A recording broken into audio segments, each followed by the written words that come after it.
The following program presents principles designed to promote good health and is not intended to take the place of personalized professional care. The opinions and ideas expressed are those of the speaker. Viewers are encouraged to draw their own conclusions about the information presented.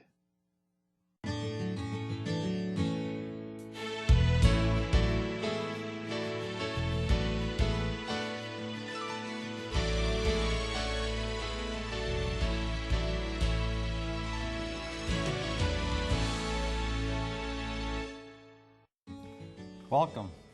Welcome to Wonderfully Made. I'm glad you've joined us today because we have an interesting and intriguing subject that many people can relate to. I am your host, Claudio Hoppes, a student at Loma Linda University in the Preventive Care Program.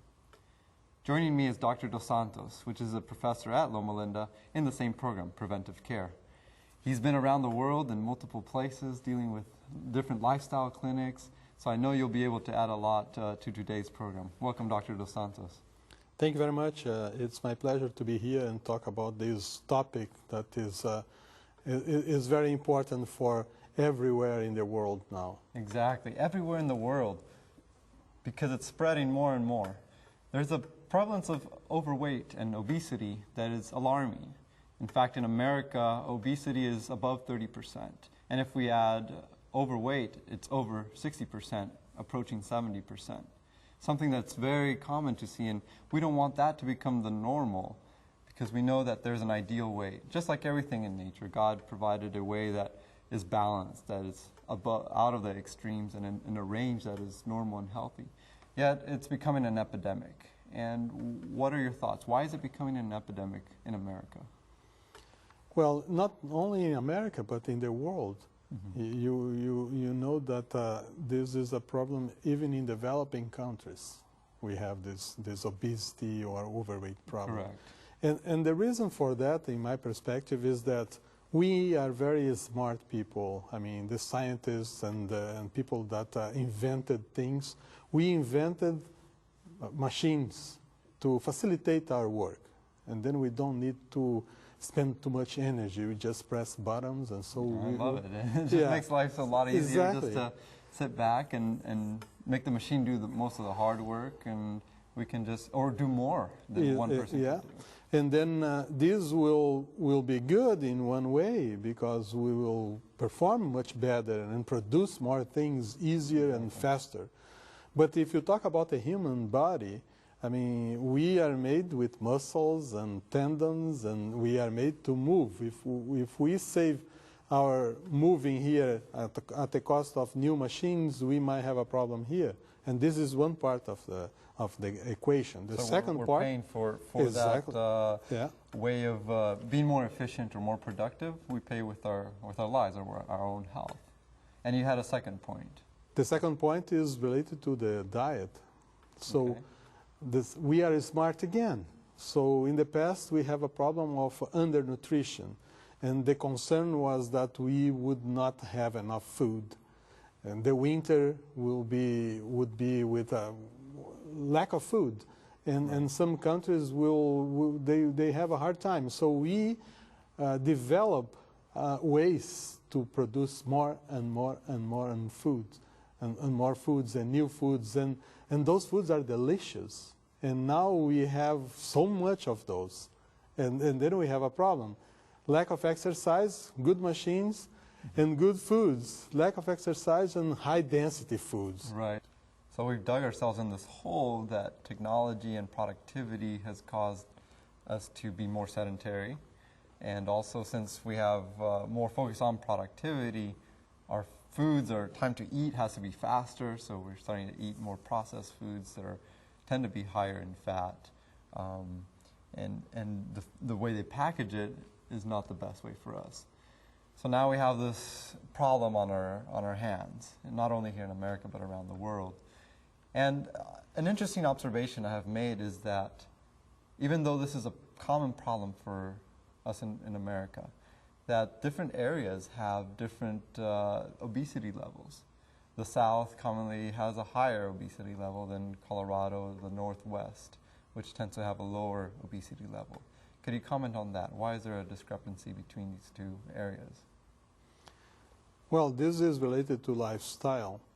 And then if you check what is happening in the southern states, we see that there is richest in the restaurants, in the fast foods and fried foods and things like that, and not much emphasis on exercise as compared to Colorado and the western states, that they have more options for exercise, a lot of hiking trails and a lot of outdoor activities, opportunities for outdoor activities. Right.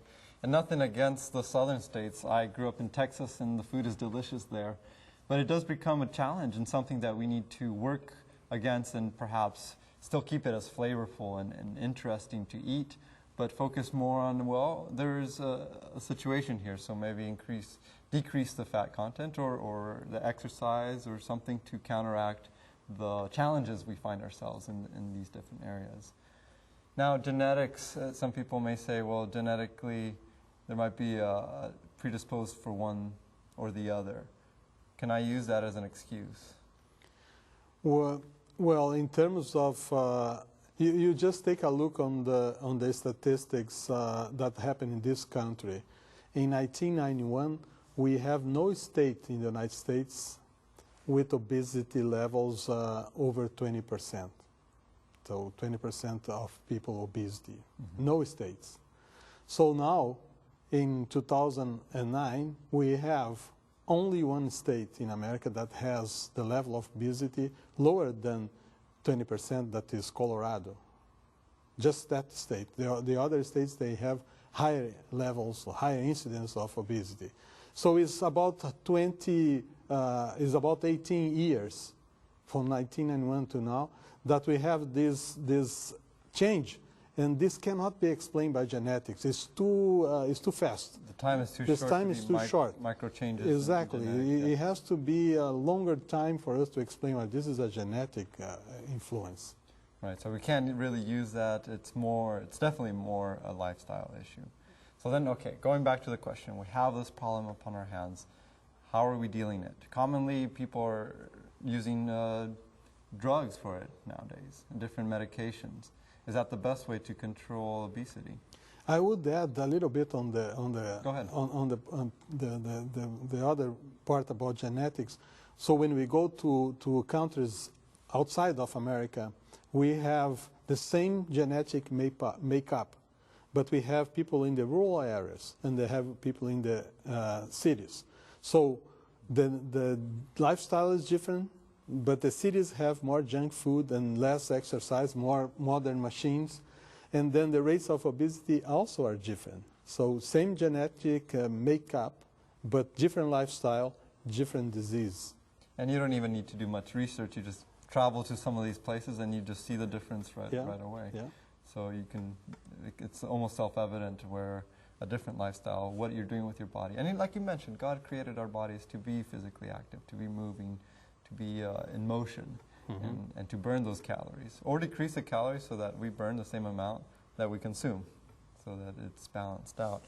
Now, going back to the medicines, you as a doctor, you know that a lot of doctors are prescribing medicines for people to lose weight. But is that the healthiest way or the best alternative? Or do we leave that as a last resort? Well, medicines are important. In fact, what happened in the medical field is that we don't have many medicines. We have two basic drugs that we use for weight control. That one is Orlistat, and the other is Sibutramine. Orlistat is a drug that decreases the absorption of fat in the system, the digestive system, and Sibutramine is one that controls the appetite. But these drugs will bring down about 5%, and is not very, very exciting. So I believe in terms of if you are talking about treatment, it is not being very successful, the rates for that. And I believe we need more research to find more medicines, and the problem is on the other side. And there's side effects too, right? If the fat content, there's vitamins that are fat soluble. Exactly. And that goes we down, have we have some side effects of the drug, and orlistat is simple one, is not that much side effects, because the side effects are related to bloating and gas and diarrhea and sometimes bleeding, but it's not common. Okay. And the sibutramine, that we have to be a little bit aware that we can increase blood pressure. So that's a problem. But we have to go to the second aspect of this, is that what causes that? The cause of the problem was not lack of drugs.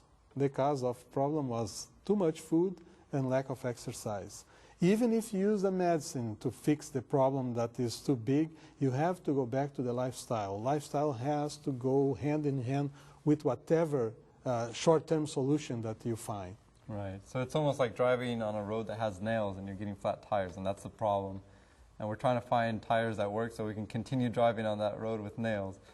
Find a new road, right? A new lifestyle in a different way. Without nails. Without nails, exactly. And that would definitely help solve the problem. And sometimes we find these. And once again, there might be viewers that you are using the drugs, and we're not condoning them. We're just saying the alternatives are to focus on the lifestyle, try to change some things. And it's a challenge for myself, for you, and for everyone to change lifestyle. It's not easy, especially when our culture or our background was a certain way. But we want to use and pray for wisdom. God says, if you pray for wisdom, I'll give you wisdom. And to use our minds to make the best decisions for our body.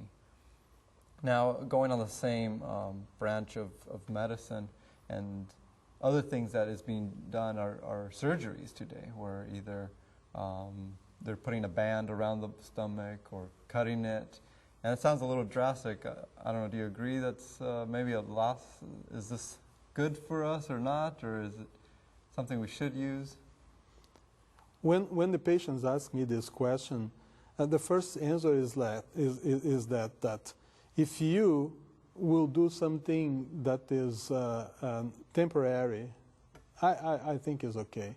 If you will do something that is going to be irreversible, so you should be careful. Cautious. Cautious. Careful, yes. And then lap band is something that you can reverse, and that's fine for a while. But and then bariatric surgery. By the way, we have a graphic that we can show for bariatric surgery. So they do a bypass of the food, that instead of going to the stomach, they go directly to the intestines. And then with that, the person will not have absorption of many of the nutrients, and then the person will lose weight.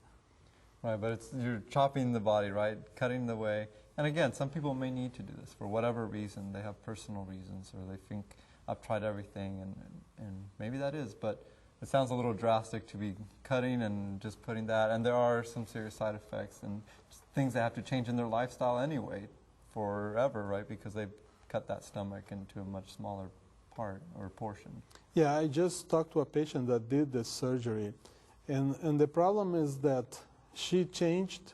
She lost 40 pounds, and she was very happy, but still very obese. And then the blood pressure was still high, and the cholesterol was still high. And I asked her, "What are you doing?" And she said, "Well, I did the surgery, but I eat everything. I just eat every 2 hours now, but I don't have any diet." Then, I mean, it defeats the purpose. You cannot fix this problem only doing some manipulation or surgery if you don't go to the causes, and that's my point. Right, going to the root, going to what caused the problem to begin with. Yeah. Very good. Now I'm thinking, well, I won't do the medicine, I won't do the surgery, those little drastic, but there's diets. And there's all these different names we hear. I don't have to mention all of them by name, but we're common with them, and or maybe one that's by color. Today I'll just eat this color, fruits and vegetables, and other, there's all kinds of variety of diets, and some are commercialized, some are not. Are they balanced? Are they good for us? Or what's a good diet to lose weight? Or what's a good principle to use when we use diets? I see the diets as a treatment for short term. When the patients ask me, should I go on this diet, should I do that, and then I tell them, I don't have a problem if you go in that diet for 1 month, at least at most for 2 months.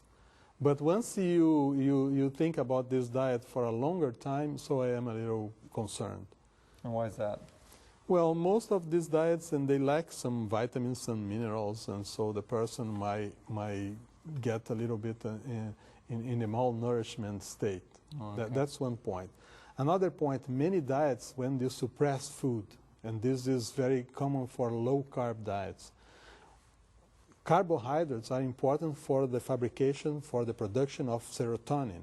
Serotonin is the main drug, or main substance that is important to prevent depression. So you are creating, in a population that is already depressed, or a person that has a problem with weight is already a little down sometimes, and then you create another epidemic of depression adding to that problem because of low carbohydrates, so it's not a good idea.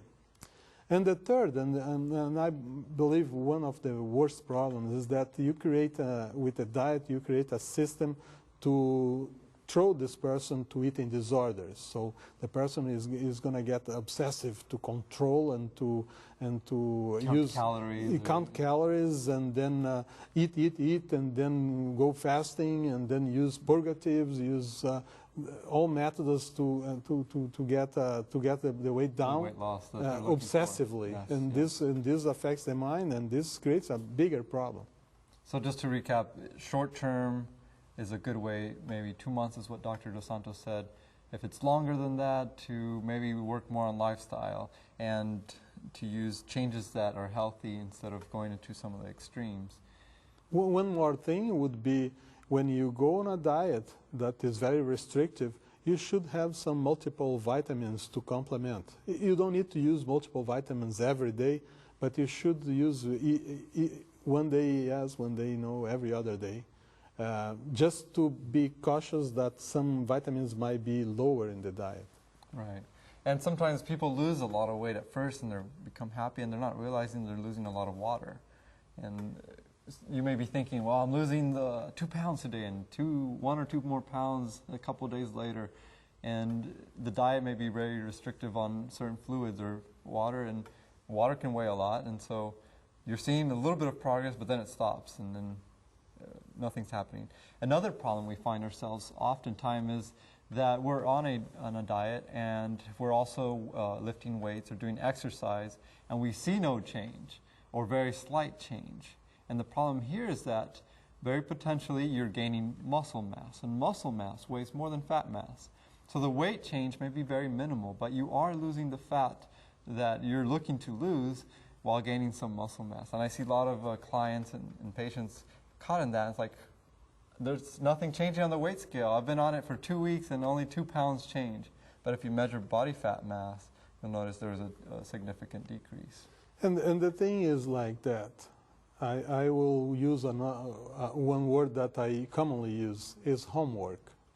So there is one very good specialist in America called Steve Blair. Steve Blair is one of the most famous exercise physiologists in the country, and he is a little shabby. And then when people ask him about that, he said, well, I don't know what's going on with me, but I exercise every single day, sometimes more than once a day. And I am doing that for years. And my body is my body. I have to accept that. But I'm sure that this guy has a very low risk of disease because he's doing the homework. So sometimes we count on the pounds, but we don't count on the days of exercise, or we don't count on the fruits and vegetables that how much we are eating per day. And that's more important than the scale. So don't forget the homework. The homework is very important to do daily. The exercise, the good diet, the fruits and vegetables, nuts, whole grains, all helping to keep body fat down. And yeah, you're true in what you say, that a lot of people are maybe come from a bigger bone, as we call it, bigger bone family, and they're bigger people, or we don't check sometimes what is our normal weight. Or we get caught from looking at magazines at the magazine stand, and everybody looks real thin and slender or built with a lot of muscles. And our perception in our mind is that that's normal. And we've been tweaked or changed to think that that's normal, and that's not even normal. So we need to find out what our normal weight is and forget what the magazines and the TV or different shows are showing us that you should look like this, or this is what's normal, and not create a disorder from that. Because diets can also create different eating disorders. Is that true? Yes, and again, our focus should not be normal weight, because who knows what is normal weight. A couple of maybe 20 or 30 years ago, the normal weight was a little bit plump for women, and even for nobody cared much about that. Today we have this slender figure, at least for women. But if you go to different cultures, if you go to the African Americans, I mean, the perception of normal weight is different. It's not this slender and thin. It's a little plump also. So that's why they don't have some problem. They don't have the perception that we have.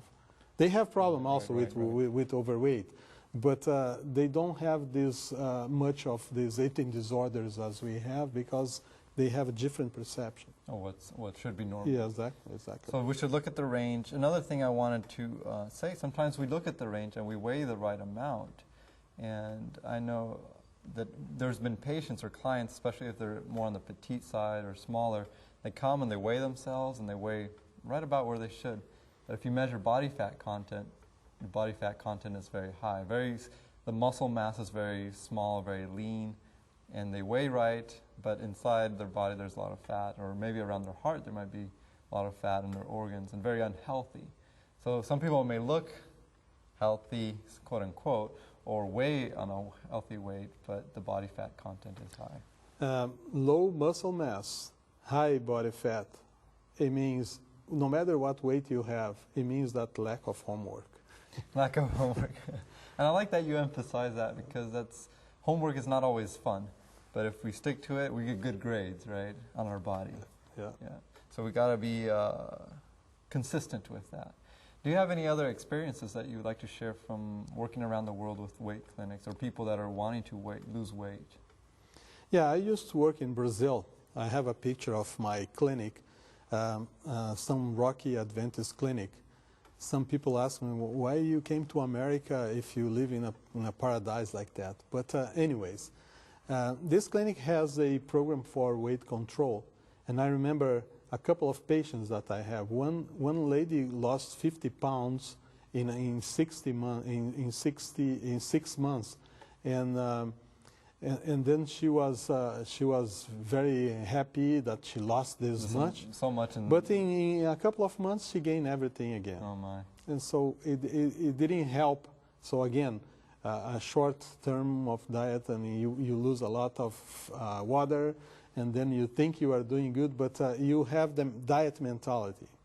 So another one that I had that I remember, she lost 20 pounds only in 3 months. But when we interviewed her, she said, well, what I did was no secret. I just did my homework. Okay. I follow what the professionals are telling me to do. I start exercise every day. And then I kept the rich foods just for celebrations. And I have less celebrations.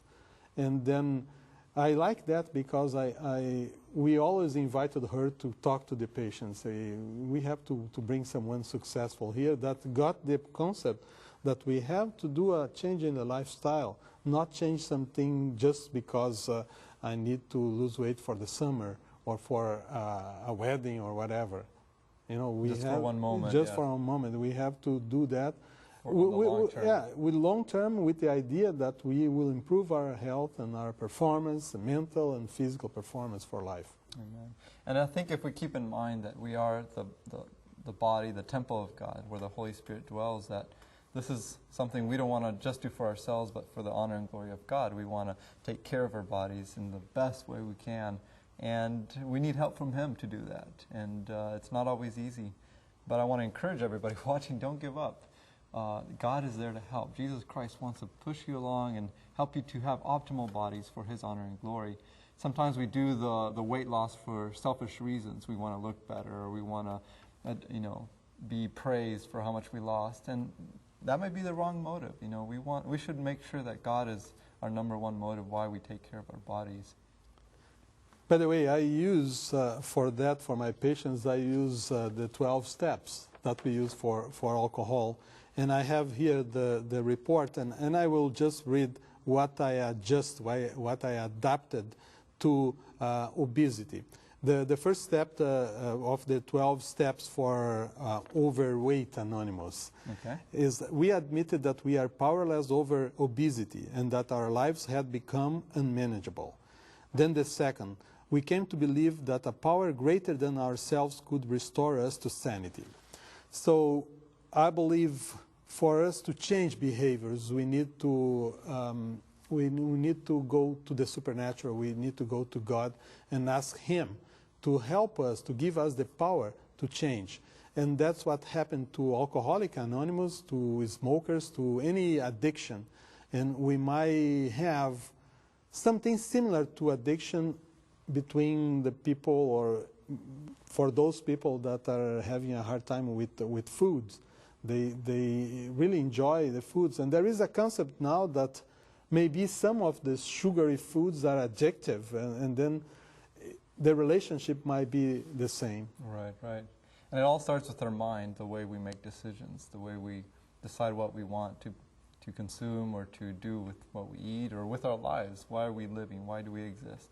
And to make God the center of it. If He gives us the purpose for life, the purpose to enjoy life, then our mind becomes changed, and our precepts of why we want to do things becomes different. One little thing I wanted to add is sometimes it's the little things that make the big difference. Maybe it's one extra soda or 2 extra sodas on the day, or a candy bar, just one in the afternoon. But it's only 200 more calories. But 200 calories every day times 7 becomes 1,400 calories, and times 50 plus weeks, 52 weeks a year, becomes a lot of extra calories that we need to be careful. Could end up being 20, 30 pounds a year that we're adding just with the little things. So the little things make a big difference. And if you check how much exercise you have to do to burn this 200 or 400 calories, you see that it's not that easy. It's not that small number of calories. Right, right. So the little things make a difference. We realize that we need God to help us in all our decision making. And in health, we are wonderfully made. And that starts with the mind, with how we think, how we act, and to make Him the center of it all. Dr. Dos Santos, I thank you for joining us today and for helping us realize that we have a problem in America and around the world with weight and different ways we can deal with it. Thank you so much for joining us. You are welcome. I'm happy to be here and to be able to help. Thank you so much. And we want to make sure you join us next time for Wonderfully Made, where we continue to focus on how wonderful the body is, the different ways that God has made it to function. And I'm reminded of a verse in 1 Corinthians 10:31, that whether we eat or drink or whatever we do, to do it all for the honor and glory of God. Thank you so much for joining us. We hope to see you soon in a future episode.